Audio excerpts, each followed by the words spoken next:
Let's review how we came up with the Rayleigh distribution.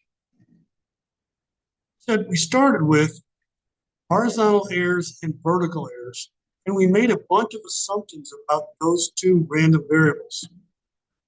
Review what they were. Were Gaussian. Both x and y had Gaussian distributions. Zero mean. They both had the same variance. The x variance is the same as the y variance. And they're statistically independent. 4 assumptions.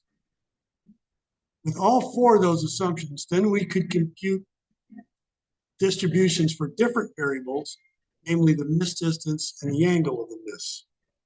And how did we in general go about finding different distributions?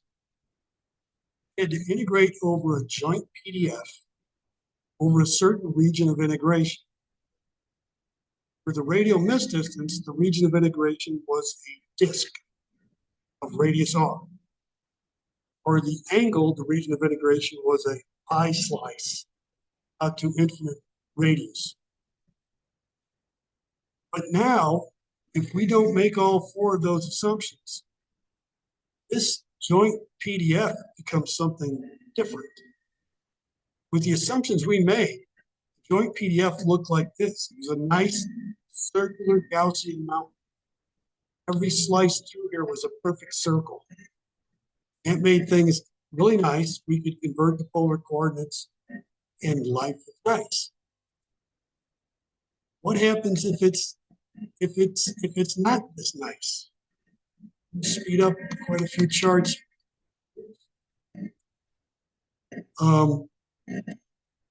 So here's what we were dealing with when we did it the pure way.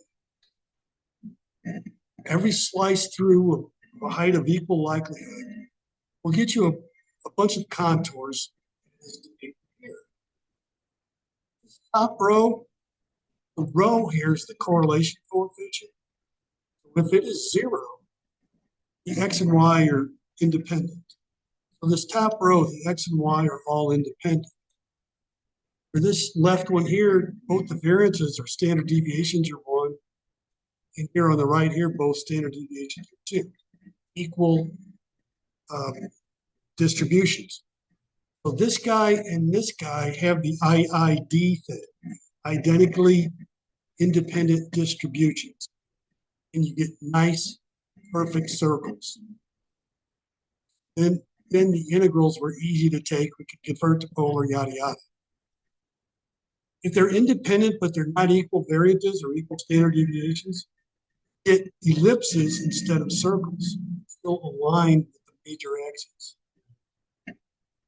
Here are cases where you have non-zero correlation coefficients. They are cases of x and y are not independent. Then you get tilted ellipses. And then it's not so easy to just integrate over a circle. What happens is the integrals you need to take become much harder to take. And if the means were not 0, the centers of these guys would be displaced to the means. We're going to still assume Gaussian, and we're going to still assume 0 mean. What happens if we can't assume the i.i.d aspect? They're not independent and or they're not identically distributed. What we're going to do is compare. We actually did these numerical solutions. We're going to call that the truth. Say we. I've done it, and plenty of other people have done it. Take the numerical integrations and calculate the CEP. Then see how close that gets to approximations for it. And I'll cover that in an upcoming video. But I'll stop here for